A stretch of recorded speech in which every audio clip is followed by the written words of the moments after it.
ആച്ചിമേ, ആച്ചിമ എന്താ ഇവിടെ വന്ന് വിഷമിച്ച് നിൽക്കുന്നേ? നിങ്ങൾ സംസാരിക്കുന്നൊക്കെ ഞാൻ കേട്ടു മോളെ. ഞാൻ വിചാരിച്ചതുപോലെ തന്നെയാ കാര്യങ്ങൾ. അവന്റെ ഈ ഇളകയാട്ടം കണ്ട ആർക്കാ മനസ്സിലാകത്തത് ഒരു പെണ്ണിനെ ചൊല്ലിയാണെന്ന്? ഞാനത് പലവട്ടം ചോദിച്ചിട്ടും മോളത് എന്നിൽ നിന്ന് ഒളിപ്പിച്ചു വെച്ചു. നിനക്ക് ഞാൻ അന്യാണെന്നല്ലേ അതിന്ന് കരുതേണ്ടത്? ആച്ചിമയോടത് പറയാനുള്ള ധൈര്യം എനിക്കില്ലായിരുന്നു. ഇതൊക്കെ അറിഞ്ഞ ആച്ചിമ വെറുതെ ഇരിക്കില്ലെന്ന് എനിക്കറിയാം. അതേക്കുറിച്ച് സുധിയോട് എന്തെങ്കിലും ആച്ചിമ ചോദിച്ചാ അത് കൂടുതൽ പ്രശ്നങ്ങൾക്ക് വഴിവെക്കേ ഉള്ളൂ. അതുകൊണ്ടാണ് ഞാനൊന്നും പറയാതിരുന്നേ. മോളെ, വിശ്വനാഥൻ സാറിനും ജയന്തിക്കും സുധിയുടെ ഈ ബന്ധത്തെക്കുറിച്ച് അറിയാമോ? എല്ലാവർക്കും എല്ലാം അറിയാം ആച്ചിമേ. ഏതാ പെണ്ണ്? അവൾ എവിടെയാ താമസിക്കുന്നത്? സുധിയുടെ കൂടെ കോളേജിൽ പഠിച്ചതാ അവൾ. വർഷങ്ങളായുള്ള അടുപ്പം അവർ തമ്മിൽ. അവളുടെ കല്യാണം കഴിഞ്ഞിട്ടുമില്ല. ഇങ്ങനെ ഒരു ബന്ധം വെച്ചോണ്ട് പിന്നെ എന്തിനാ അവൻ മോളെ കല്യാണം കഴിച്ചത്? അവളെ അങ്ങ് കെട്ടിയാ പോരായിരുന്നു? സുധിയുടെ വീട്ടുകാരെ എതിർപ്പ് കാണിച്ചോണ്ടാ അവരുടെ കല്യാണം നടക്കാതെ പോയത്. അവളിപ്പോ എവിടെയുണ്ട്? എനിക്കിത് കൃത്യമായിട്ട് അറിയില്ല ആച്ചിയമ്മേ. ഏതൊരു ബാങ്കിൽ അവൾക്ക് ജോലി കിട്ടിയിട്ടുണ്ടെന്നുള്ള സംശയത്തിലാ സുധി. സിംഗപ്പൂരിൽ നിന്ന് ഞങ്ങൾ മടങ്ങി വന്നതിന് ശേഷമാണ് സുധി അവളെപ്പറ്റി വീണ്ടും അന്വേഷിച്ചു തുടങ്ങിയത്. കാര്യങ്ങളൊക്കെ ഇങ്ങനെയാണെങ്കിൽ ഇനി നമ്മൾ എന്ത് ചെയ്യും മോളെ? നിന്നിലൊരു കുഞ്ഞുണ്ടായെന്നുള്ള വിചാരം പോലും അവനില്ലാതെ പോയല്ലോ. ആ, സംഭവിച്ചതൊക്കെ സംഭവിച്ചു. ഇനി അത് പറഞ്ഞിട്ട് കാര്യമില്ല. മോളൊരു കാര്യം ചെയ്യാം. 2 വീട്ടുകാരെയും വിളിച്ചു വരുത്തി ഇതിനൊരു പരിഹാരം കാണാനാ ഇനി നോക്കേണ്ടത്. നാളെ അവനാ പെണ്ണിനെയും വിളിച്ചിറക്കിക്കൊണ്ട് എങ്ങോട്ടേലും പോയാ പിന്നെ മോളും കുഞ്ഞും അനാഥരായി പോവില്ലേ? അങ്ങനൊന്നും സംഭവിക്കില്ല ആച്ചിയമ്മേ. ആ ധൈര്യത്തിലാണ് ഞാൻ ജീവിക്കുന്നത്. വീട്ടുകാരെതിർത്തപ്പോ അവൾ സുധിയുമായുള്ള ബന്ധം അവസാനിപ്പിച്ചു പോയതാ. ഇനി അവളും സുധിയും തമ്മിൽ അടുക്കുന്ന പേടിയൊന്നും എനിക്കില്ല. കുറച്ചു നാളുകൂടി കഴിയുമ്പോൾ ഇപ്പൊ കാണിച്ചുകൊണ്ടിരിക്കുന്ന സുധിയുടെ ബഹളങ്ങളൊക്കെ താനെ കെട്ടടങ്ങും. പിന്നെ ഇക്കാര്യങ്ങൾ പറഞ്ഞ് ആച്ചിയമ്മയും സുധിയും തമ്മിൽ ഇനിയൊരു സംസാരം ഉണ്ടാവരുത്.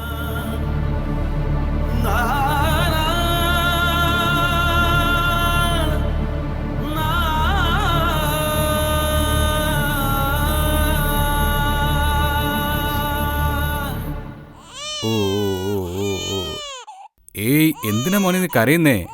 അമ്മയെ കാണാഞ്ഞിട്ടാണോ? ഓ, കരയണ്ട കരയണ്ട കേട്ടോ, കരയണ്ട. അച്ഛൻ്റെ കയ്യിലല്ലടാ നീ ഇരിക്കുന്നേ. കരയില്ലടാ, കരയണ്ട. അമ്മ ഇപ്പൊ വരും കേട്ടോ. ആ, കരയണ്ട. ആ, കരയില്ലടാ. നീ എന്തിനാ ഇങ്ങനെ കരയുന്നേ? വേണ്ട വേണ്ട വേണ്ട, കരയണ്ട കരയില്ലടാ പൊന്നുകൂട്ടാ. കരണ്ട കേട്ടോ. അല്ലേ? ആ, അമ്മ ഇപ്പൊ വരും.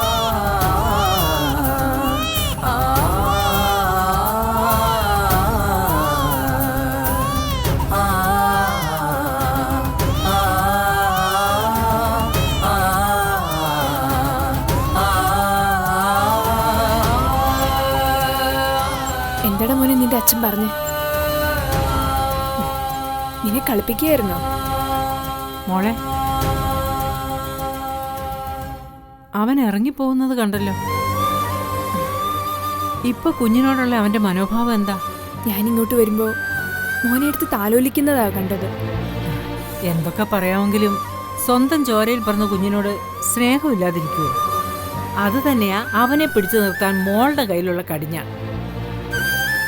ഒന്നാലോചിച്ച് നോക്കിയാ മോളെടുത്ത തീരുമാനം തന്നെ ശരി.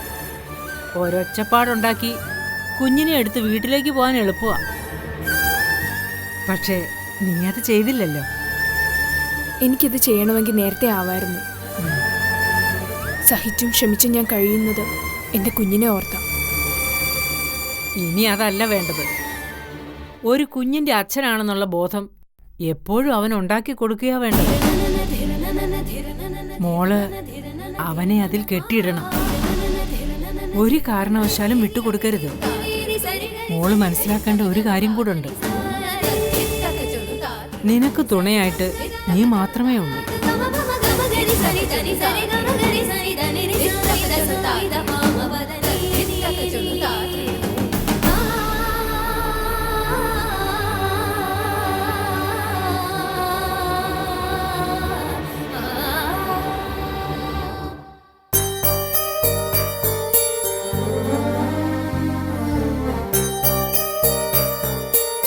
അമ്മ ഉദ്ദേശിക്കുന്ന പോലെ ഒരു ബന്ധമല്ല അർച്ചനയ്ക്ക് അയാളോടുള്ളത്. നിനക്കതെങ്ങനെ ഇത്ര കൃത്യമായി പറയാൻ കഴിയും? അവൾ എന്നോടത് പറഞ്ഞു. അവളുടെ വാക്കുകൾക്കാണോ നീ വില കൽപ്പിക്കുന്നത്? പഴയ ഒരു പ്രേമബന്ധമാണെങ്കിൽ അത് ഇപ്പോഴും ഏറ്റുപറയേണ്ട കാര്യമൊന്നുമില്ലല്ലോ. നമ്മൾ പെണ്ണ് ചോദിച്ചാൽ വീട്ടിൽ ചെന്നു, അവരതിന് താല്പര്യം പ്രകടിപ്പിക്കുകയും ചെയ്തു.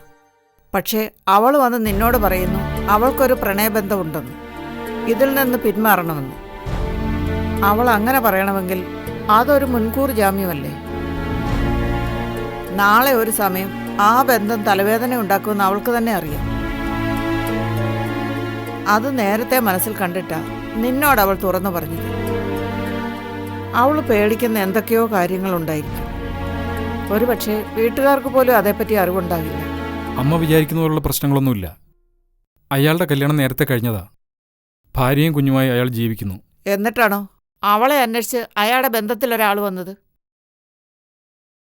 അതിലെന്തൊക്കെയോ കുരുക്കുകളുണ്ട് മോനെ. നമ്മൾ എന്തിനാ അതിൽ ചെന്ന് വീഴുന്നത്? നല്ലൊരു കുടുംബജീവിതത്തിന് വേണ്ടത് പണമോ സുഖസൗകര്യങ്ങളോ ഒന്നുമല്ല, ഭാര്യാഭർത്താക്കന്മാർ തമ്മിലുള്ള വിശ്വാസം മാത്രം. ഇവിടെ അർച്ചനയുടെ കാര്യത്തിൽ ഇപ്പോൾ തന്നെ അത് നഷ്ടപ്പെട്ടു. ഒരു പ്രപ്പോസലുമായി ചെന്നപ്പോൾ എനിക്കൊരു പ്രണയമുണ്ടെന്ന് പറഞ്ഞ് അവൾ ഇങ്ങോട്ട് വരികയല്ലേ ചെയ്തത്. ഇനിയും മനസ്സിൽ കൊണ്ടു നടക്കാതെ നീ അത് വിട്ടേക്കും മോനെ.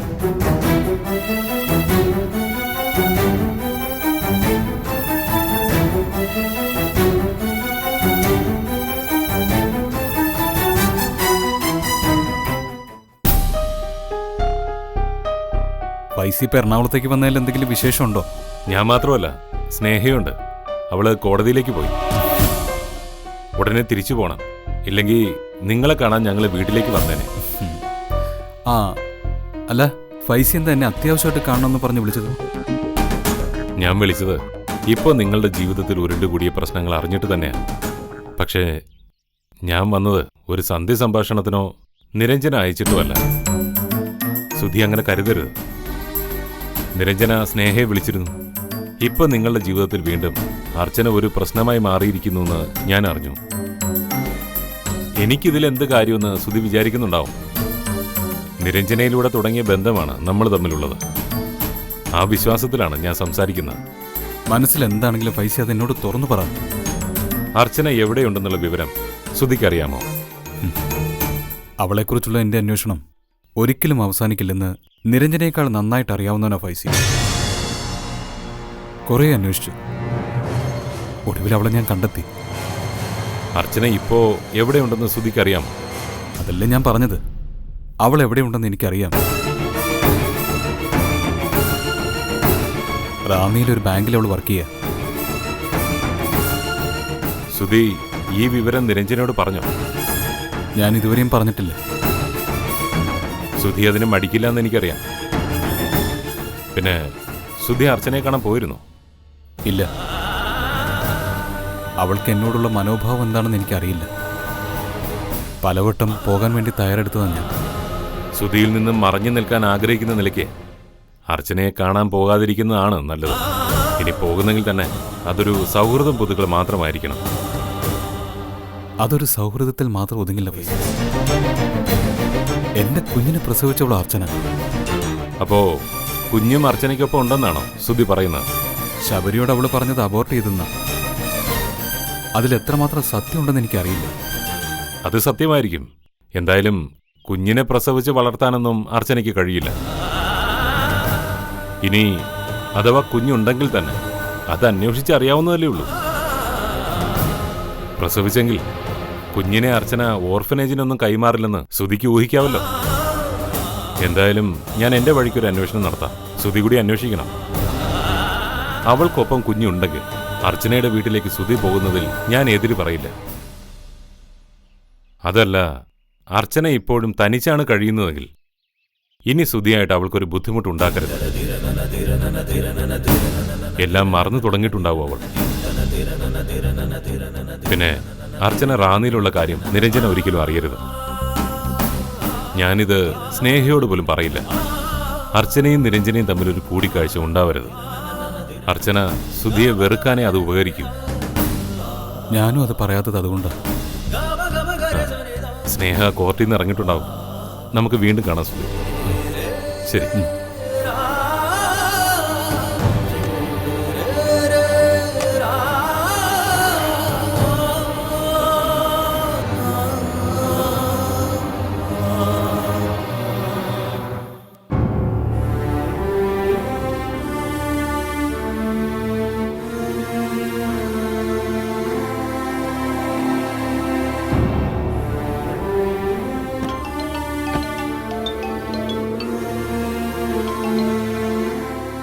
ഹലോ ശബരി, ഞാൻ നിരഞ്ജനയാ.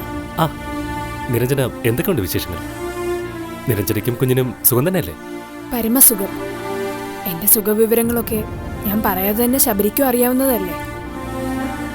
പിന്നെ ശബരി ഇപ്പം എറണാകുളത്തുണ്ടല്ലേ? അതെ, ഞാനിപ്പോൾ ഇൻഫോസിസിലാണ് വർക്ക് ചെയ്യുന്നത്. കിട്ടിയ നല്ലൊരു ജോലി ശബരി കളഞ്ഞു. ഇപ്പോ ഇങ്ങനൊരു വേഷം കെട്ടി വന്നത് ജീവിക്കാനുള്ള ആഗ്രഹം കൊണ്ടാണോ അതോ സുധിയെ സഹായിക്കാനോ?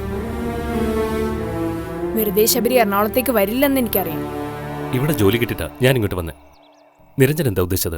ഇവിടെയാവുമ്പോ സുധിക്കൊരു സഹായമാവൂന്ന് കരുതി പറഞ്ഞതാ. സുധിക്ക് മാത്രമല്ല, നിരഞ്ജനയ്ക്കും ഒരാവശ്യമുണ്ടെങ്കിൽ സഹായിക്കാൻ ഞാനുണ്ടാവും. നിരഞ്ജന ഇപ്പൊ വിളിച്ചതിൽ എന്തെങ്കിലും വിശേഷമുണ്ടോ? എനിക്ക് ശബരി ഒന്ന് കാണണം. അതിനെന്താ, ഞാൻ വീട്ടിലേക്ക് വരാം. വേണ്ട, പുറത്തു വെച്ച് കണ്ടാ മതി. ശബരി ഇന്ന് ഫ്രീ ആണോ? അതെ, ഫ്രീ ആണ്. എവിടെ വരണമെന്ന് നിരഞ്ജന പറഞ്ഞാൽ മതി, നമുക്ക് കാണാം. ശരി, ഞാൻ വിളിക്കാം. ഓക്കെ നിരഞ്ജന.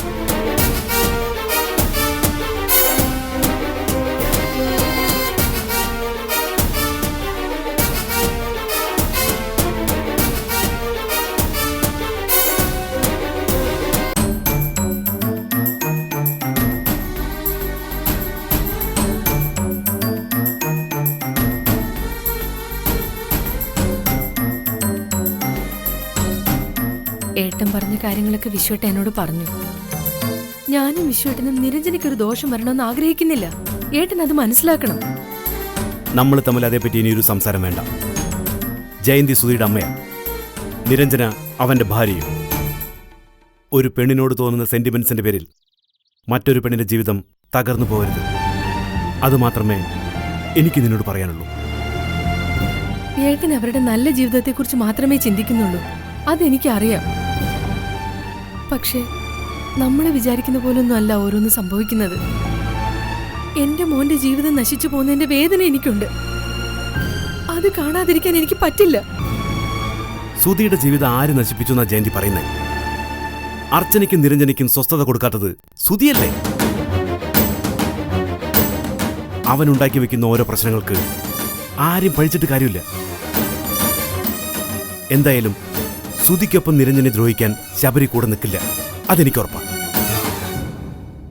കാരണം സുധിക്ക് അനുകൂലമായ ഒരു തീരുമാനവും അർച്ചനയിൽ നിന്നുണ്ടാവില്ലെന്ന് ശബരിക്കറിയാം. അതുകൊണ്ടാ ജീവിച്ചു തുടങ്ങണമെന്നൊരാഗ്രഹം അവനുണ്ടായത്. ഞാൻ പറയുന്നത് ജയന്തി മനസ്സിലാക്കണം. നീ ചെന്ന് നിരഞ്ജനെ ഒന്ന് കാണ്. ഈ സമയത്ത് ജയന്തിയുടെ സപ്പോർട്ട് അവൾക്ക് ആവശ്യമാണ്.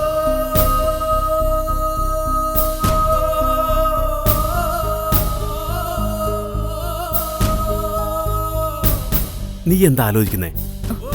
അത് പിന്നെ ഏട്ടാ, ഞാൻ എന്തു തന്നെയായാലും ഒന്നും ഞാൻ ഉറപ്പിച്ച് പറയാം. ആരൊക്കെ എന്തൊക്കെ പറഞ്ഞാലും ഈ ജന്മം അർച്ചനയുടെ മനസ്സ് മാറില്ല. സുധിയോടൊപ്പം ജീവിക്കാൻ അവൾ തയ്യാറാവില്ല. അപ്പൊ പിന്നെ കൂട്ടിച്ചേർത്ത ബന്ധം തകർന്നു പോകാതെ മുന്നോട്ട് കൊണ്ടുപോകാനല്ലേ നമ്മൾ ശ്രമിക്കേണ്ടത്. ഞാൻ പറയുന്നത് ശരിയാണെന്ന് ജയന്തി ശരിക്കൊന്ന് ആലോചിച്ചു നോക്ക്. അപ്പം നിനക്ക് കാര്യങ്ങൾ ബോധ്യമാവും. എന്നാ ഞാൻ ഇറങ്ങട്ടെ.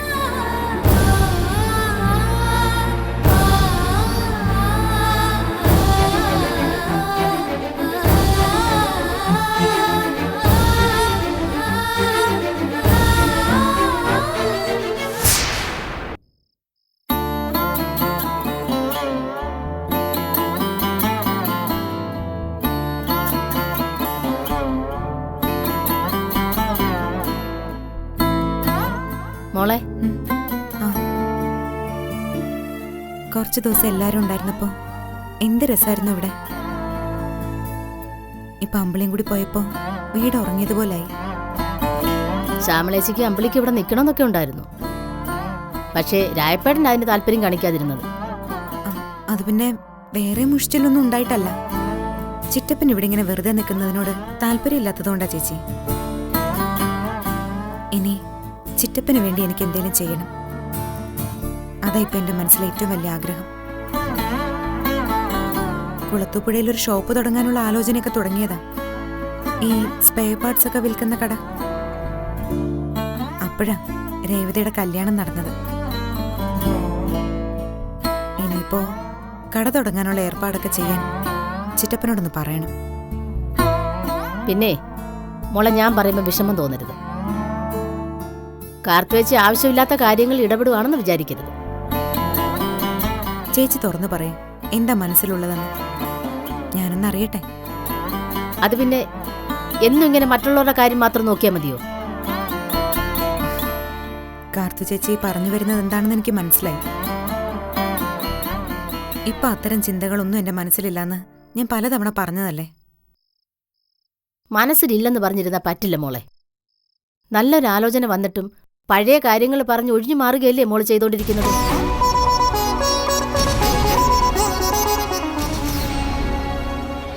ഞാൻ വെറുതെ അങ്ങ് ഒഴിഞ്ഞു മാറിയതല്ല.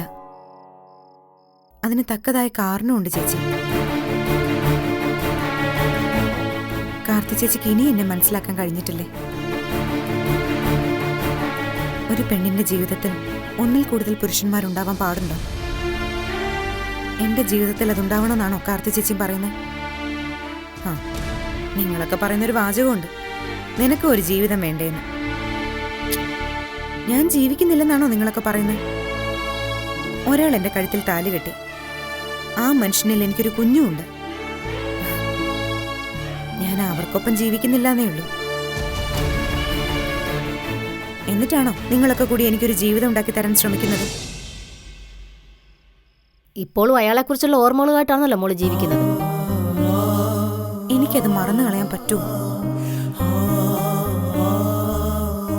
രാജീവൻ സാറിന്റെ പേര് പറഞ്ഞ് കാർത്തു ചേച്ചി ചിറ്റപ്പനെ പ്രോത്സാഹിപ്പിച്ചതൊക്കെ എനിക്കറിയാം. പ്രൊബേഷൻ പീരീഡ് ഒന്ന് കഴിഞ്ഞു കിട്ടിയാൽ മതി എന്നുള്ള പ്രാർത്ഥന എനിക്കിപ്പോ. അത് കഴിഞ്ഞാൽ ഇവിടുന്ന് മറ്റേതെങ്കിലും ബ്രാഞ്ചിലേക്ക് പോവാലോ. എവിടെ പോയാലും മോളുടെ പിന്നാലെ സുധി ഉണ്ടാവും. എന്നെ കണ്ട കാര്യം ശബരി സുധിയോട് പറയില്ലെന്ന് തന്നെയാ ഞാൻ ഇപ്പോഴും കരുതുന്നത്. അയാളത് പറഞ്ഞിട്ടുണ്ടെങ്കിൽ സുധി വരേണ്ട സമയം കഴിഞ്ഞു. മുമ്പും എന്നെ സുധിയിൽ നിന്ന് മറച്ചു പിടിച്ചവനാ ശബരി. ഇവിടെയും ശബരി അത് തന്നെ ചെയ്യും. ഞാൻ അങ്ങനെയാ വിശ്വസിക്കുന്നത്.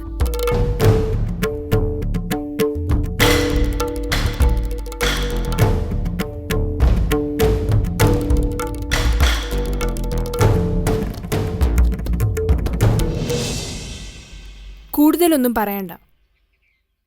എൻ്റെ ഒരു ചോദ്യത്തിന് മാത്രം ശബരി ഉത്തരം തന്നാൽ മതി.